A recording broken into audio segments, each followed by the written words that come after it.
ठीक है भाई। नमस्कार दोस्तों, मैं रोशनलाल यादव आप सभी का मेरे इस YouTube चैनल रोशन ट्यूटोरियल पर हार्दिक स्वागत और अभिनंदन करता हूं।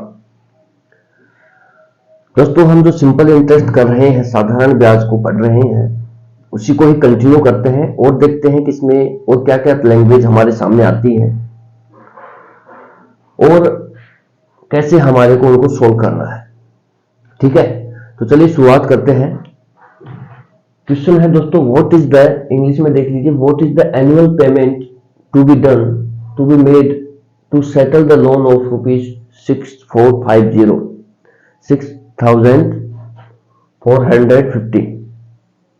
payable at 5% per annum simple interest in 4 years। Hindi में देखते हैं, 4 वर्ष में 5% वार्षिक साधारण ब्याज की दर से देय ऋण 6450 रुपए के निपटारे के लिए कितना वार्षिक भुगतान करना है। ऑप्शंस हैं ए 1400, बी 1500, सी 1600 और डी 1700। ठीक है दोस्तों, इस क्वेश्चन को आप देखिए। ठीक है, देखिए डिफरेंट लैंग्वेज होती है, हमारे को सभी टाइप में जो लैंग्वेज है उनको देखना है, क्वेश्चंस आते हैं इसलिए। तो दोस्तों, इसके जैसे जब भी एनुअल पेमेंट की बात हो, ठीक है, एनुअल पेमेंट बोले या देखिए यहां पर 2-3 लैंग्वेज वो रख सकता है, एनुअल पेमेंट भी बोल सकता है। ठीक है, देखिए हो सकता है कि वो एनुअल पेमेंट बोल दे।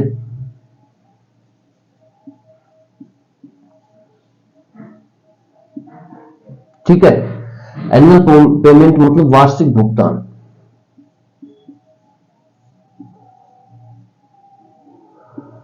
वार्षिक भुगतान बोलेगा एनुअल पेमेंट, या फिर वो दोस्तों इसमें आपके सामने एनुअल इंस्टॉलमेंट भी बोल सकता है।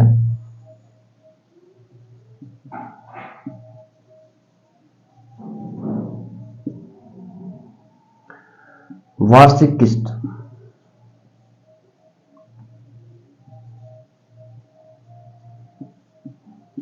या फिर आपके सामने एनुअल इनकम बोल सकता है।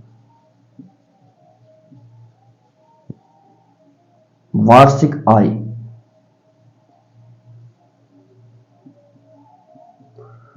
ठीक है भाई। ये देखिए 3 चीज वो हमारे 3 लैंग्वेज के साथ हमारे को देता है। चाहे तो वो एनुअल पेमेंट के साथ वार्षिक आय के साथ आपको दे देगा, चाहे वो एनुअल इंस्टॉलमेंट के साथ आपको दे देगा वार्षिक किस्त कितनी होगी, या फिर वो एनुअल इनकम यानी कि वार्षिक आय कितनी है उसको लेकर के आपको दे देगा। ठीक है भाई, कोई बड़ी बात नहीं है। एक बार वीडियो की कंटिन्यूटी देखते हैं। ठीक है, तो इस तरीके से वो लैंग्वेज हमारे सामने रखता है एग्जामिनर। तो देखिए दोस्तों, ये जो देय ऋण होता है, ड्यू डेट, इसका कंसेप्ट अलग ही है और हमारे को इस टाइप के जो भी समस्याएं आती हैं, जो भी प्रॉब्लम्स आती हैं, उनको जैसे बता रहे हैं वैसे ही करना है। बहुत आसान है, कोई बड़ी बात नहीं है। तो सबसे पहले तो दोस्तों एग्जामिनर देखिए यहां पर आपको ड्यू डेबिट देगा to settle the loan of ₹6450 है ना, 6450, और इधर देगा वो देय ऋण। ये जो शब्द है ना, देय ऋण यानी कि due debit DEBT, due debit का जो कंसेप्ट है, देय ऋण का जो कंसेप्ट है दोस्तों, वो क्या है। पहले तो ये समझिए कि देय ऋण होता क्या है। देखिए दोस्तों, जो देय ऋण होता है, एग्जामिनर सीधा देता है कि या तो इस तरीके से लैंग्वेज दे देगा, या फिर वो साफ साफ लिख देगा कि ड्यू डेबिट ऑफ ₹6450। ठीक है, due debit of ₹8000, due debit of ₹9000। इस तरीके से वो ड्यू डेबिट का कंसेप्ट देता है। ड्यू डेबिट को हिंदी में कहते हैं देय ऋण। ठीक है, जैसे ये लिख रखा है साफ साफ देय ऋण, हिंदी में तो ये देय ऋण मिलेगा आपको, इंग्लिश में ड्यू डेबिट मिलेगा, या फिर इस तरीके से लैंग्वेज मिलेगी। और आपसे पूछेगा या तो एनुअल इंस्टॉलमेंट पूछ लेगा, या फिर एनुअल पेमेंट पूछ लेगा, या फिर एनुअल इनकम आपसे पूछ लेगा। तो तीनों भाई कुछ भी पूछे, एनुअल पेमेंट पूछे, एनुअल इंस्टॉलमेंट पूछे, एनुअल इनकम पूछे, तीनों में बात एक ही है। ठीक है, कुल मिला के आपको वार्षिक जो आय है, जो भी किस्तें हो रही हैं, उसका लेखा जोखा करके देना है। पहले तो हम देखें देय ऋण का जो कंसेप्ट है उसको देख लेते हैं कि ड्यू डेबिट होता क्या है दोस्तों। पहले इसको एक बार छोड़ दीजिए, पहले मैं आपको बताता हूं कि देय ऋण क्या होता है। देय ऋण बोले तो ड्यू डेबिट, डेब्ट, ड्यू डेब्ट। ठीक है दोस्तों, जो ड्यू डेबिट होता है वो, देखिए मैं बहुत ही सिंपल भाषा में आपको बताता हूं कि जो ड्यू डेबिट होता है, देय ऋण होता है, वो किसी भी पर्सन का वास्तविक कर्जा नहीं होता है। ड्यू डेबिट जो देय ऋण है वो किसी भी पर्सन का वास्तविक कर्जा नहीं होता है, वो कर्जा प्लस उसका ब्याज होता है। ठीक है, तो आप लिख लीजिए, ड्यू डेबिट यानी देय ऋण किसी भी पर्सन का वास्तविक कर्जा नहीं होता है, यह कर्जा प्लस उसका ब्याज होता है। ठीक है, तो ड्यू डेबिट की अगर मैं बात करें तो ये होता है दोस्तों किसी भी पर्सन का कर्जा प्लस ब्याज। सिंपल सी बात है, किसी भी पर्सन का वास्तविक कर्जा ड्यू डेबिट नहीं होता है। ठीक है, ये बात आप अच्छे से समझ लीजिए कि जो देय ऋण है इसका कंसेप्ट क्या है। देय ऋण है, हम उसको कहते हैं किसी भी पर्सन का वास्तविक कर्जा नहीं होता है देय ऋण, ये उस पर्सन का कर्जा प्लस उसका ब्याज समाया रहता है उसमें। अब बात ये आती है कि भाई जो 6450 रुपए है, क्या ये किसी पर्सन का वास्तविक कर्जा है? नहीं, ये साफ साफ ये कह रहा है कि ये देय ऋण है। तो कुल मिला के देखिए दोस्तों, जो 6450 है तो ये तो कंफर्म है कि कर्जा प्लस उसका ब्याज है। कुल मिला के इतनी सी बात है कि जो भी रुपए उसने लिए होंगे वो 6450 से कम ही होंगे। वो कितने होंगे, 6000 होंगे, 5000 होंगे या 5500 होंगे, हमें नहीं पता अभी। लेकिन हमें इतना पता है कि ये जो अमाउंट दी गई है यहाँ पर 6450, ये कर्जा और उसका ब्याज है, ये उसका वास्तविक कर्जा नहीं है जिस पर आप ईएमआई निकालने लग गए। ये देखिए दोस्तों, ईएमआई का कंसेप्ट है। ईएमआई जो निकलती है आजकल, बैंक जो देते हैं बैंक ब्याज, वो चक्रवृद्धि ब्याज के हिसाब से कैलकुलेट करते हैं, साधारण ब्याज के हिसाब से नहीं करते हैं। वहां भी ईएमआई का कंसेप्ट चलता है, बैंक ब्याज हो गई, महाजन का ब्याज हो गया।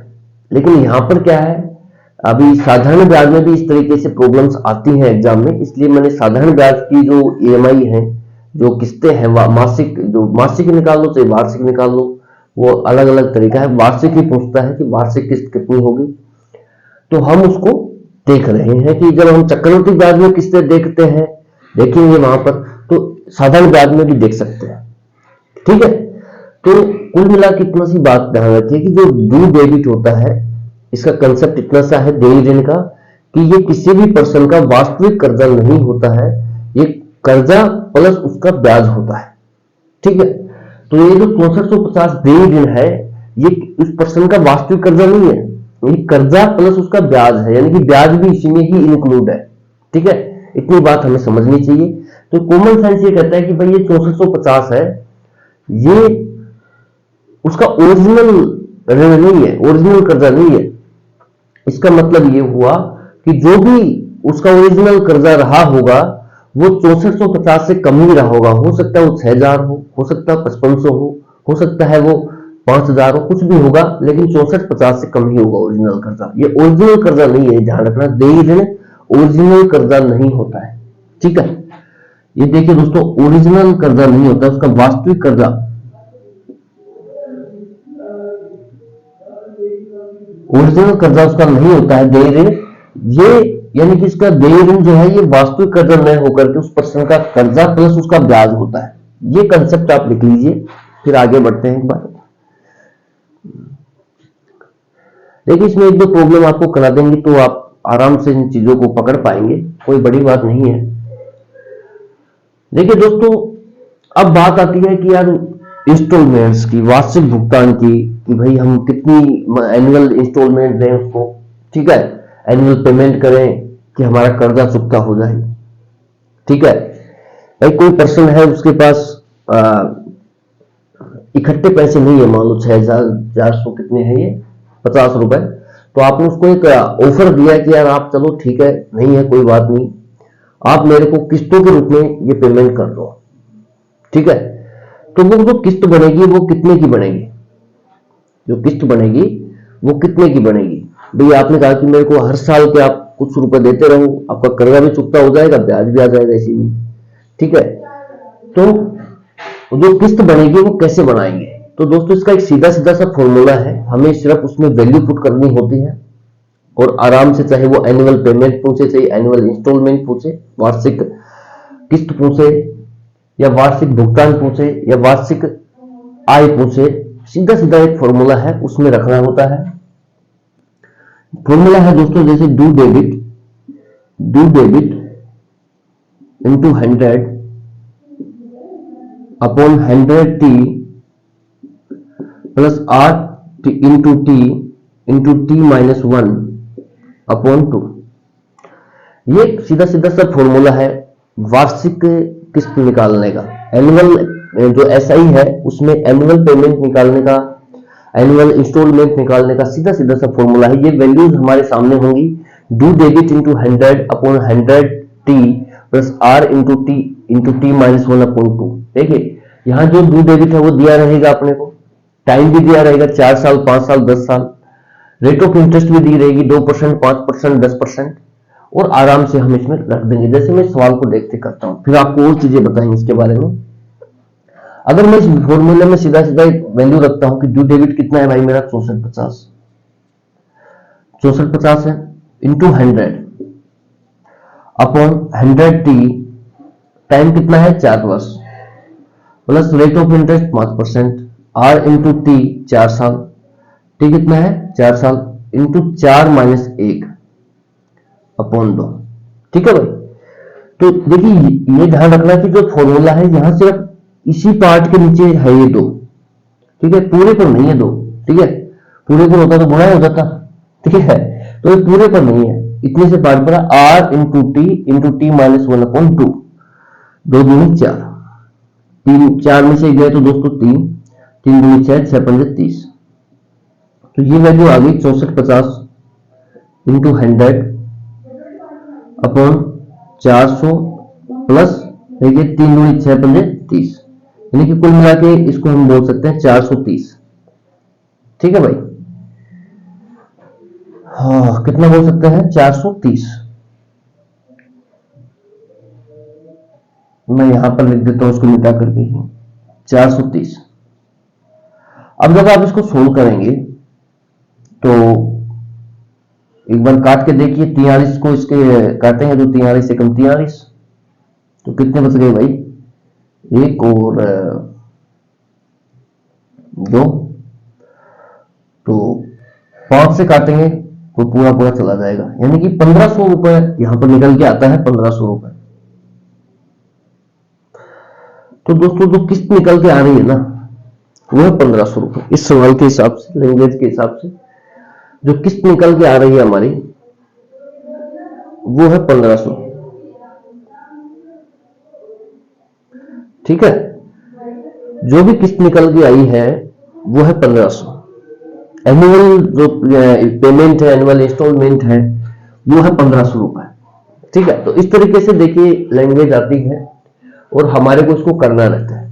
ठीक है, बहुत आसान है, वार्षिक किस्त पूछे, वार्षिक भुगतान पूछे, वार्षिक इनकम पूछे, आय पूछे, तो सीधा सीधा है डू डेबिट डे ऋण into 100 upon 100t plus r into T minus 1 upon 2, सीधा सीधा किस्त निकल के आएगी, वैल्यू रखेंगे, सीधी सीधी इस फॉर्मूले में किस्त निकल के आ जाएगी। ठीक है, और कई लोगों कई भाइयों के दिमाग में ये भी आ रहा होगा कि सर आपने किस्त तो बना दी 1500 रुपए, इधर जो आपने अमाउंट तय कर रखा हुआ है 6450 रुपए, 4 किस्तें आपने दी हैं, कितनी दी है 4 किस्तें। तो भाई अगर मैं सीधा सीधा देखिए एक बार गुणा करूं, आपको 1500 को 4 से गुणा करके देखता हूं तो रुपए निकल के आते हैं 6000। समझना, ये कंसेप्ट है, समझो तो ठीक है, नहीं तो आंसर पे इसका कोई प्रभाव नहीं पड़ेगा, थोड़ी अंडरस्टैंडिंग आपकी डेवलप हो जाएगी। ठीक है, आंसर तो इसी से ही आएगा, due debit into 100 upon 100t plus R into T minus 1 upon 2, सीधा सीधा वैल्यू रखें आंसर। ये थोड़ा सा कंसेप्ट है कि यार कई लोगों को दिक्कत होगी कि यार मैं किस्त तो दे रहा हूं 1500 की, किस्त कितनी दे रहा हूं 4, तो मैंने टोटल कितने रुपए दिए 6000, जबकि इधर तो क्या है 6450 रुपए। इसका मतलब तो भाई अपन फायदे में रहे कि 6450 रुपए बने थे अगले के, जैसे मान लो मेरे 6450 रुपए बने, आपको मुझे देने हैं, तो आपने मुझे 4 किस्तों में 1500 दे दिए, तो 6000 रुपए बन गए। ठीक है, तो इसका मतलब तो आपने जो आपका बन रहा था ऋण, उससे भी आपने 450 रुपए कम दे दिए मेरे को, उससे भी 450 रुपए कम दिए, तो इसका मतलब तो आप फायदे में रहे। तो दोस्तों देखिए बात इतनी सी है कि जो एनुअल पेमेंट निकल के आ रहा है इसमें फायदा वाली कोई बात नहीं है। मैंने पहले में आपको कहा था कि जो देय ऋण होता है ये उसका वास्तविक कर्जा नहीं है ये कर्जा और उसका ब्याज है। ठीक है, ये पहले से ही ऐड होके बैठा हुआ है कि भाई ये 4 साल में देगा आदमी। अगर यही पर्सन 4 साल बाद पेमेंट करता, 4 साल बाद रुपए देता, तो उसको 6450 रुपए ही देने पड़ते। ये कैलकुलेशन इस तरीके से की जाती है कि ये जो पर्सन है अगर वो 4 साल बाद पेमेंट करता तो उसको 6450 रुपए ही देने पड़ते, लेकिन वो पेमेंट क्या कर रहा है दोस्तों, इंस्टॉलमेंट में कर रहा है। तो हमारा भी तो पैसा जा रहा है, ये तो वो बात हो, हमारा भी तो पैसा जा रहा है, क्या उस पर ब्याज नहीं लगेगा? भाई आपने मेरे को, जैसे मैंने आपको कहा कि भैया आप अगर 4 साल बाद दोगे तो आपको 6450 दे ही देना, आप कह रहे हैं 6450 रुपए आपको देने हैं। ये कर्जा और उसका ब्याज सम्मिलित है 6450 में। अब आपने क्या किया कि यार मेरे पास इकट्ठे तो हो नहीं पाएंगे पैसे, तो मैं किस्तों में दे देता हूँ वार्षिक, हर साल के आपको 1500 रुपए दे दूंगा, तो 4 साल में मेरा कर्जा भी चुकता हो जाएगा इस बहाने। ये वैसे इस तरीके से निकाल लेंगे कि भाई 4 साल मैंने 1500 अगर देते हैं तो उसका कर्जा चुकता हो जाएगा 6000 रुपए। तो एक बात तो ये निकल के आती है दोस्तों कि जो उसका प्रिंसिपल है ना, जो मूलधन है वो 6000 से भी कम है। जो मूलधन है ये उसका मूलधन नहीं है, ये जो 6000 है ये उसका मूलधन नहीं है, उसका ओरिजिनल प्रिंसिपल है वो नहीं है। ये जो प्रिंसिपल है ये 6000 रुपए से भी कम होगा, समझना इस चीज को। 6000 रुपए तो नहीं उसका मूलधन, 6000 से भी कम है उसका मूलधन। दूसरी बात, भाई कोई कहेगा मूलधन कितना होगा, तो भाई 6000 से भी कम है मूलधन उसका। ठीक है, दूसरी बात यह है कि अगर यही पेमेंट आप मेरे को 4 साल के बाद करते हैं तो आपको 6450 रुपए ही देने पड़ेंगे, कोई किंतु परंतु नहीं है। लेकिन आप लोग क्या कर रहे हैं कि यार मेरे को किस्तों के रूप में पैसे दे रहे हैं, तो आपको आपके पैसे हैं क्या, जैसे क्या भाई मेरे पास पैसे हैं उसी पर ही ब्याज लगेगा, आप वाले पैसे पर ब्याज नहीं लगेगा? ऐसा होता है क्या? नहीं होता। ये तो वो बात हो जाती है, वो एक पंजाबी में डायलॉग है ना कि भाई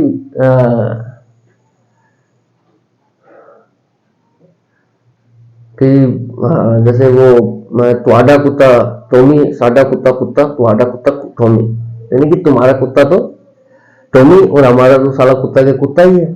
ठीक है तो वो वाली बात है कि भाई आपके पैसे पर तो ब्याज लगेगा और हमारे पैसे पर ब्याज नहीं लगेगा, ऐसा नहीं होता है। भाई आपने जो पैसा दिया है वो मूलधन में से घटेगा डायरेक्ट, जो भी प्रिंसिपल रहेगा उसमें से घटेगा वो। ठीक है, और घट करके ये ऑटोमेटिक, ये जो तरीका है, ये जो आपको बताया है फॉर्मूला, इसमें से ही वो निकल के आएगा। तो आधा कुत्ता टोमी और साडा कुत्ता भी टोमी ही रहेगा। ठीक है, कहने का मतलब जो पैसा हमने दिया है भाई वो भी तो घटेगा। ठीक है, तो ये बात हो जाती है। इसलिए जो है इसका जो किस्तें हैं वो 6000 तक ही जाके स्टॉप हो रही हैं। कई देखिए, जब मैं ट्यूशन कर रहा था स्टार्टिंग में तो मेरे भी दिमाग में आया था कि यार हम जो पैसे दे रहे हैं वो तो 6000 रुपए दे रहे हैं 4 किस्तों में, इधर रुपए 6450, तो भाई कर्जा तो चुकता हुआ ही नहीं। भाई कर्जा चुकता हो गया, आपने क्या किया, पहले साल 1500 दे दिए फिर दूसरे साल 1500 दे दिए, तीसरे साल 1500 दे दिए, तो चौथे साल 1500 दे करके ब्याज चुकता कर दिया आपने। ठीक है, मूलधन प्लस ब्याज। ये पैसा तब दिया जाता 6450 जब आप 4 साल के बाद उसको इकट्ठा पेमेंट कर रहे होते, तब आपको 6450 रुपए देने की जरूरत पड़ती। तो आपने देखिए साइड बाय साइड पैसे दे भी तो रहे हैं आपको, आप उसको एक साल मतलब हर साल के अंत में, साल में जैसे 1500 दे दिया, फिर दूसरे साल 1500 दे दिया, तो आपका भी तो पैसा जेब से जा रहा है। इसलिए यहां से अब यही रिजल्ट आता है कि जो भी आपका प्रिंसिपल है वो 6000 से कम ही है, क्योंकि 6000 वो आपने दिए, इसमें उसमें आपने ब्याज भी चुका दिया उसका। ठीक है, एक सवाल मैं और लेता हूं, ये बेसिक चीजें हैं जो आपको थोड़े क्वेश्चन करोगे तो आ जाएंगी। देखिए ये जो क्वेश्चन है दोस्तों आते हैं एग्जाम में, आप इनको लिखें। और चलिए देख लेते हैं, एनुअल पेमेंट पूछे, एनुअल इंस्टॉलमेंट पूछे, कुछ भी पूछे, मैं एक वैल्यू और बताता हूं आपको data.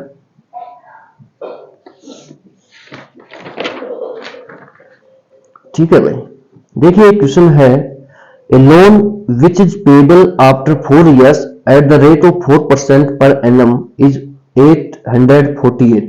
The installment of how much amount to be paid by equal annual installments. वो है एनुअल इंस्टॉलमेंट पूछा है और ड्यू डेबिट इसने कहा है कि 848 है, 4 साल के लिए बोला है, 4% रेट ऑफ इंटरेस्ट है।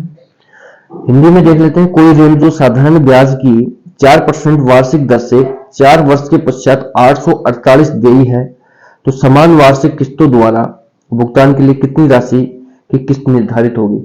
ठीक है, तो इसमें देखिए बस वही बात है कि डेटा चेंज किया है और कुछ नहीं है। जो 6450 है इसकी जगह इसने कहा है कि 848 रुपए है, 4 साल के लिए 4% रेट ऑफ इंटरेस्ट रहेगी। ठीक है, एनुअल पेमेंट इसने पूछा है, वही है, वार्षिक भुगतान पूछा है, वार्षिक तीनों में से कुछ भी आ सकता है दोस्तों, एनुअल पेमेंट भी आ सकता है, एनुअल इंस्टॉलमेंट भी आ सकती है, और एनुअल इनकम भी पूछ सकता है। सीधा सीधा फॉर्मूला है ड्यू डेबिट इंटू 100। वो कहता है कितना उसको वार्षिक भुगतान करना पड़ेगा, कितनी किस्तें उसको देनी पड़ेंगी, कितनी कितनी किस्त उसको देनी है। तो ड्यू डेबिट कितना है भाई 4800। पहले बता रहा हूं दोस्तों कि ये जो ड्यू डेबिट है, देय ऋण है, ये उस पर्सन का वास्तविक कर्जा नहीं है, ये कर्जा प्लस उसका ब्याज है। ठीक है, तो 848 इंटू 100 अपॉन 100t, टाइम कितना है 4 साल, plus R rate of interest 4 into T, 4 into T minus 1 upon 2।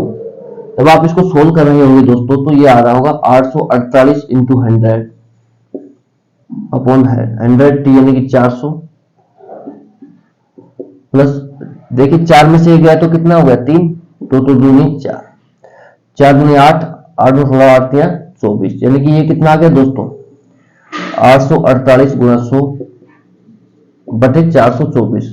इसको जब आप इसको काटेंगे तो 2 से डिवाइड हो जाएगा, तो ये 200 रुपए आ गया। ठीक है, तो जो उसकी देखिए किस्त कितनी होगी 200 रुपए की होगी वार्षिक, 4 साल के लिए वो 200 रुपए दे देगा। ठीक है, अब इस तरीके से ऑप्शन वो कुछ भी रख देगा, जैसे मान लो किसी भी ऑप्शन में रख देगा 200 रुपए, जैसे यहीं रख देगा 200, 250, 300, 350, इस तरीके से ऑप्शन रख देगा वो। तो उसका जो एनुअल पेमेंट होगा या वार्षिक किस्त होगी उसकी, ठीक है, वार्षिक भुगतान जो बोलते हैं, या फिर वो वार्षिक आय पूछ सकता है, एनुअल इनकम। ठीक है, तो वो होगी 200 रुपए। यानी कि कोई भी पर्सन को 848 के ड्यू डेबिट को, देय ऋण को 4 साल में 4% रेट ऑफ इंटरेस्ट से उतारने के लिए हर साल उसको 200 रुपए देने पड़ेंगे 4 साल तक, यानी 200 रुपए की वार्षिक किस्त उसको चुकानी है। ठीक है, अब वही बात निकल के आती है कि साहब अगर ये 200 रुपए की ही किस्त है तो 4 साल में मैंने 800 रुपए दी, तो इस तरीके से तो मेरा कर्जा उतरा ही नहीं, चुकता हुआ ही नहीं 848। भाई ऐसा नहीं है, मैंने आपको पहले ही कहा है कि ये जो 848 है ये उसका वास्तविक कर्जा नहीं है, ये कर्जा और उसका ब्याज है। फिर हर साल हम उसको भाई 200, फर्स्ट ईयर है उसको 200 रुपए हमने दे दिए, सेकेंड ईयर में हमने उसको 200 दे दिए, तो ये रुपए जो दे रहे हैं इन पर भी तो ब्याज लगेगा भाई, ये भी तो सीधे सीधे घटेंगे।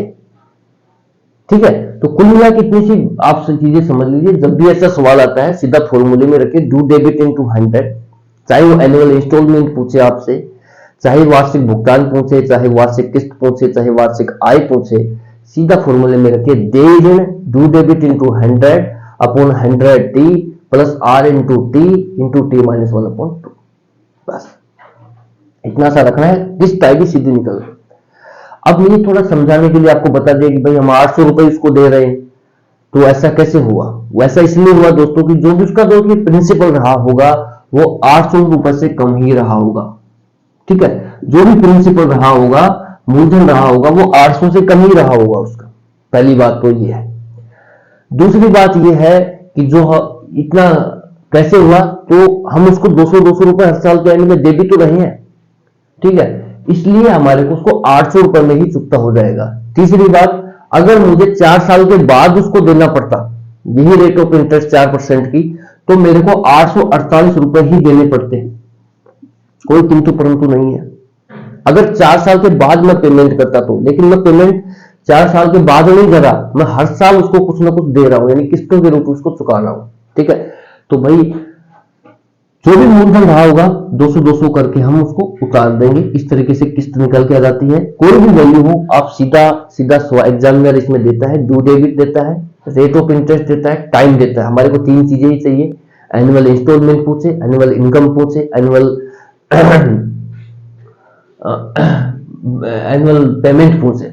ठीक है, तीनों में ये ही बात लगेगी, ड्यू डेबिट इंटू 100, देय ऋण गुणा 100 बटे 100 गुणा समय प्लस रेट दर गुणा समय इंटू समय माइनस 1 अपॉन 2। ठीक है भाई, तो इस तरीके से आप उसका ड्यू डेबिट का जो कंसेप्ट है उसको हम कर पाए। शायद आधी घंटा हो गया। और देखिए, जो ड्यू डेबिट का कंसेप्ट आप कहीं भी कोचिंग कर लेंगे तो वहां ऐसे नहीं बताया जाएगा जैसे मैं बता रहा हूँ। बहुत ही बेहतरीन कंसेप्ट है, बहुत ही आसान सी चीजें हैं, चाहे आप कोई भी बैकग्राउंड से हो, मैथ, साइंस, आर्ट्स, ज्योग्राफी, जो भी है आप। मैं तो ये कहता हूं कि जो आप इसे चैनल से निश्चिंत होकर रोज आधा घंटा पढ़े, चीजों को समझें, बहुत अच्छे से समझा रखिए। अभी देखिए, अगर ये देय ऋण का कंसेप्ट आता है तो आपको पता नहीं कि भाई देय ऋण क्या है। आपको पता है कि जो देय ऋण है वो किसी भी पर्सन का वास्तविक कर्जा नहीं होता है, वो कर्जा उसका ब्याज होता है। अगर मुझे 4 साल के बाद ही धन देना पड़ता उसको, तो मैं 848 रुपए देता, लेकिन मैं 4 साल के बाद नहीं दे रहा, मैं उसको किस्तों में चुका रहा हूँ, हर साल कुछ ना कुछ दे रहा हूँ। तो वो निकालने का तरीका ये है, due debit into 100 upon 100t plus r into T minus 1 upon 2। Value रखूंगा, सीधी किस्त निकल के आ जाएगी। अब बात सवाल तो यहाँ पर आता है कि यार मैं किस्त तो 200 रुपए की दे रहा हूँ, 4 साल उसको दे रहा हूँ, तो इस तरीके से तो मैंने उसको कितने दिए, 800 रुपए दिए, जबकि मेरे उतारने कितने 840। तो भाई मैं उसको हर साल कुछ ना कुछ दे रहा हूँ, हर साल उसको 200 रुपए दे रहा हूँ। पहले साल 200 दे दिए, फिर दूसरे साल 200 दे दिए। ठीक है, तो इधर से मेरा भी तो पैसा जा रहा है, तो मेरा पैसा जा रहा है तो क्या उस पर ब्याज नहीं लगेगा? तो इसलिए क्या होता है कि जो ड्यू डेबिट होता है, अगर हम किस्तों के रूप में चुकाते हैं तो ड्यू डेबिट से भी कम हमारे को देना पड़ता है। ठीक है भाई, एक बार थोड़ा वीडियो देख लेते हैं। बस आपको एक बात और करनी थी दोस्तों, ये तो देय ऋण का कंसेप्ट है, देय ऋण का कंसेप्ट है, आप लिख लीजिए, देय ऋण या ड्यू डेबिट का कंसेप्ट है ये। एक बात और करनी है आपसे कि भैया आप जल्दीबाजी मत कीजिए। मेरे को जितना टाइम मिल रहा है मैं आपके लिए अवेलेबल हूं, पूरी कोशिश कर रहा हूं कि सिलेबस कराऊं, लेकिन टाइम का अभाव है। ठीक है, तो जितना मेरे से हो सकता है मैं कराऊंगा चीजें, आप निश्चिंत रहिए। अभी हम मैथ रीजनिंग ही करेंगे, उसके बाद इंग्लिश भी करेंगे। ठीक है, तो एक बार थोड़ा सा टाइम लगेगा, देखिए कंसेप्टों को समझाने में। यही ट्यूशन अगर आप किसी कोचिंग में करते हैं, ठीक भी होगी आपने, तो 5 मिनट से ज्यादा कंसेप्ट नहीं बताते हैं, आपको समझ ही नहीं आता कि सारा देय ऋण होता क्या है। ठीक है, तो आगे बढ़ जाते हैं। तो आप अच्छे से कीजिए इस वीडियो को और क्वेश्चन को करिए। बस इतना ही कहेंगे कि आप अपने दोस्तों के साथ इस चैनल को शेयर कीजिए, ताकि हर साथी के पास ये देखिए, चैनल तो बहुत सारे हैं यूट्यूब पर, अनगिनत चैनल हैं, पढ़ाने वाले भी बहुत अच्छे अच्छे टीचर्स हैं यूट्यूब पर। बस अपन तो ये कहें भाई, जिसको अपना तरीका समझ में आ रहा है पढ़ाने का वो पढ़े, और जिसको नहीं आ रहा है वो जिसको जहां से आ रहा है वहां से पढ़े। बस पढ़ाई करें आप, चाहे कहीं से भी करें।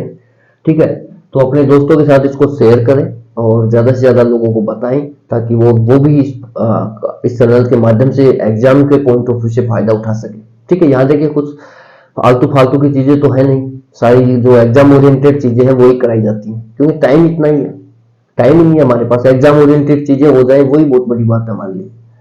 ठीक है, तो आलतू फालतू की चीजों का तो मतलब ही नहीं है। तो आप अपने दोस्तों के साथ इसको जरूर शेयर करें, उनको भी इस चैनल से मदद मिले, वो भी समझे कि भाई कंसेप्ट क्या है, डे इन का कंसेप्ट क्या है, एनुअल इंस्टॉलमेंट कैसे निकालते हैं। ठीक है, वही चीजें आती हैं। बस इतना ही कहेंगे। Thank you so much for watching. जय हिंद, जय भारत।